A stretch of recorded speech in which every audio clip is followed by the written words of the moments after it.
Toyota Corolla has been one of this country's best-selling cars for just about as long as anyone can remember. And over the years, there have been some absolute crackers and some duffers too.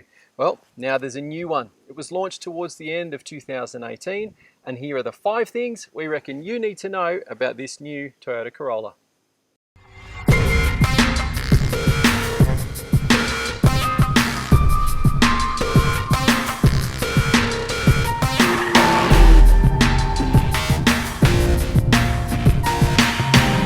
So, number 1, the new Corolla is longer, lower and wider than its predecessor, and it's also probably the boldest looking Corolla I think I've ever seen. From every angle the thing looks sharp and hunkered down, and Toyota reckons that's all down to its push-me-pull-you modular platform called the Toyota New Global Architecture, which can be used under small cars, large cars and SUVs. So, number 2.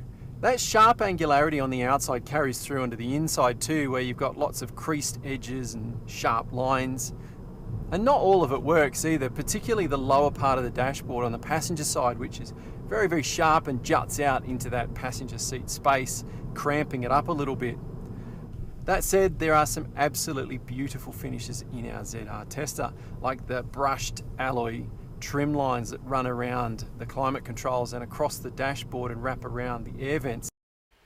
While the front of the Corolla is roomy-ish with decent storage, the back is a little tighter. The door openings are quite small, they don't open very wide, and there's not a lot of legroom or headroom in the back. So number 3, the infotainment system. Well, you've got this brand new interface here jutting up from the dashboard. You've got physical shortcut buttons around the outside. It's really easy to use when you're up and running, very easy to see the buttons on the sides of the screen.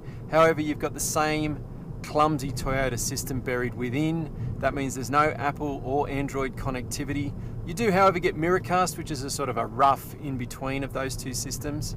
As pretty looking as this new screen is, it suffers from the same issues as other Toyota screens, and that is in full sun, it is almost impossible to see. Number 4, our ZR hybrid tester gets a 1.8 litre petrol engine combined with an electric motor and battery pack, and it's mated to a CVT. The on-paper numbers are 72 kilowatts and 142 newton meters of torque, but thanks to that electric motor, the thing feels a whole lot zippier than those numbers would suggest. Now, you can drive the thing in EV mode, but it's really just for stop-start traffic. Once there's any sort of throttle application, the system will throw itself back to the petrol engine. The powertrain is good, but it's the chassis that really impresses, with a tautness that you just don't expect from a Corolla. There's good bump and body control, and while the thing does feel a little bit stiff at low speeds, it's more than comfortable enough. The steering, however, still needs a little bit of work. It feels very disconnected, and the regenerative braking means that brake pedal can feel a little bit grabby. Number 5, there are a bunch of different Corollas to choose from, with prices starting at around 23 grand plus on-road costs. Our ZR hybrid tops out at about 32,000 plus on-road costs, and it gets everything the rest of the Corolla range gets, but it adds stuff like 18-inch alloys, these sporty looking heated front seats.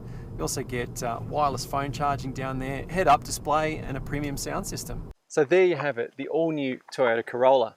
Looks better inside and out than its predecessor, and it's better to drive too. Look, it's not perfect, that back seat space is a little bit tight, but the pricing and equipment levels are bang on for the segment. If you want full details or to read our full review, make sure you head over to practicalmotoring.com.au.